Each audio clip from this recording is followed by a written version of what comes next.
Mazuma TV back in the building, man. What's going on, y'all? Shout out to Mazuma Nation. Shout out to the Mazuma Mob. We in the building as always, man. I hope everybody's having a blessed, beautiful, positive, productive day. Me, I'm about to do some last minute Mother's Day gift shopping. You know what I'm saying? Shout out to all the mothers out there that's taking care of their own, man, being beautiful mothers to their kids and being active in their lives and, you know, doing what they need to do as mothers, man, providing for their families and shit like that, man. You guys are not forgotten. You guys are very appreciated. So if you're a woman right now, you are a devoted mother. You know what I mean? Even a stepmother, you know, for women that, you know, unfortunately can't have kids, you know, things like that, man. Happy Mother's Day to you. You see what I mean? This day is special for y'all. Even though the weather a little bit ugly out this motherfucker, man, I hope y'all enjoy this day to the best of y'all ability. Now, let's get into this boxing talk. You see what I mean? Let's talk about the fight that had occurred last night between Vasyl, Lomachenko versus George Kambosos Jr., man. Going into the fight, in all honesty, man, I was concerned about Lomachenko's age, man. He's 36 years old. He's in the mid to, if you want to consider it, late 30s, mid 30s, whatever you want to consider it, man. He's pretty old for a boxer at this point in time, man. This man has had over 400 amateur fights from what I understand, or around 400 amateur fights. So it's a lot of wear and tear on the body, man. And, you know, he hasn't taken much damage in the pros, but, you know, when you fight over 400 times, there's definitely going to be some wear and tear. And I thought that, you know, age may play a factor, but I was very wrong, man. Vasyl Lomachenko, if anything, in comparison to his previous performances, looked like he turned the clock back a little bit.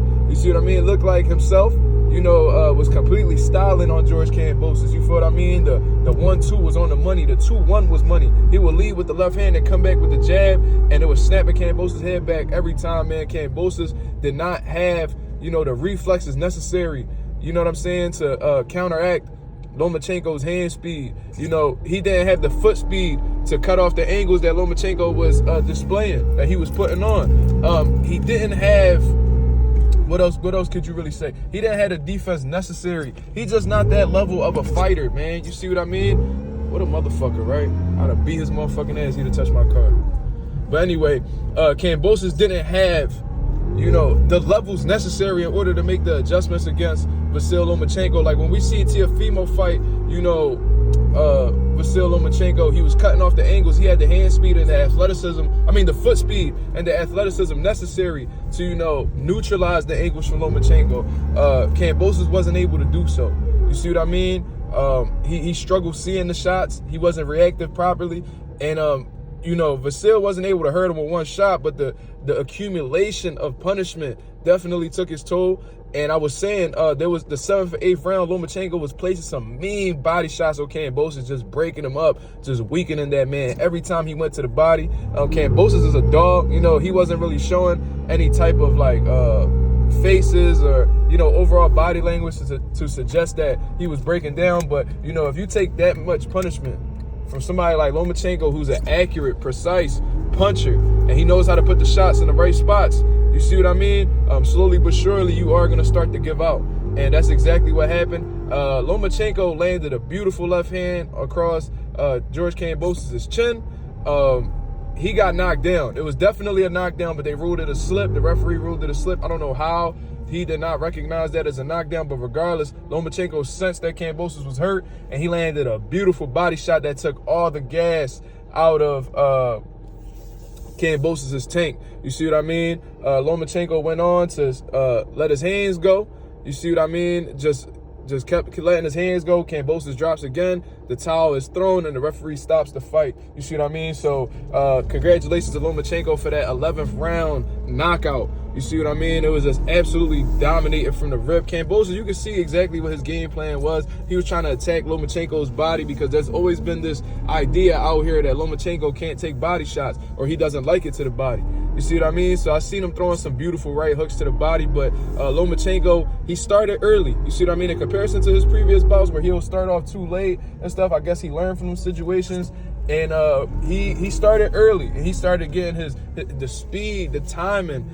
He's seen every shot that Kambosos was throwing, the in and out movement.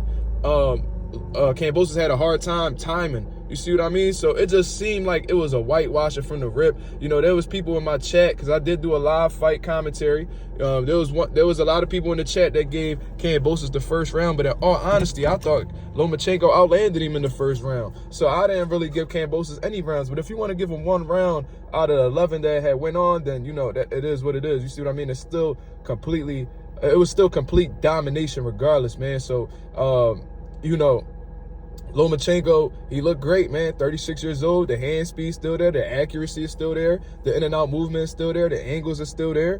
You see what I mean? So this man is a legitimate threat, and now he is the new IBF lightweight champion of the world. So what exactly are the options? Based off of what Tim Bradley and those top-ranked people were saying, it seems like Lomachenko will be in line to face the winner of Denis Berinchyk versus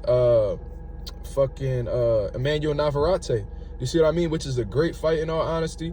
You know, they were talking about the possibility of fighting Shakur Stevenson, but with Shakur Stevenson, you know, exploring free agency, after this last fight with Top Rank, I highly doubt they'll put him in a position to fight Lomachenko. You see what I mean? Unless he re-signs with them, I don't see Shakur actually getting that fight. That's just me being honest with you.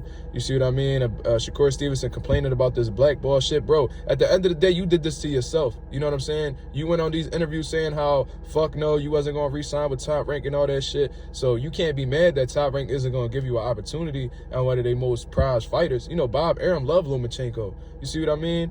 I seen Gervonta Davis running his mouth too, acting like he wants smoke with Loma. He talking about Loma's next and shit.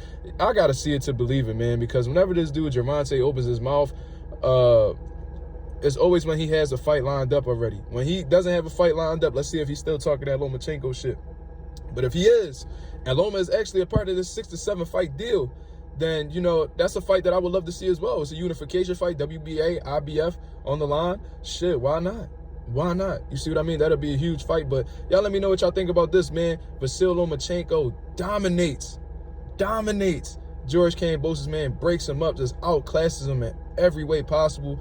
Hurts him to the head, hurts him to the body. You see what I mean? And he puts on a masterclass performance. So what do you want to see Vasyl Lomachenko do first? Do you want to see him fight the winner of Berinchyk versus Emmanuel Navarrete? Do you want to see him get that Gervonta Davis fight, the longer way to fight between them? Or do you want to see him unify against Shakur Stevenson, who's crying that he's blackballed right now, man? Y'all let me know what y'all think in the comments below. This was Mazuma TV. Thank you very much for tuning in.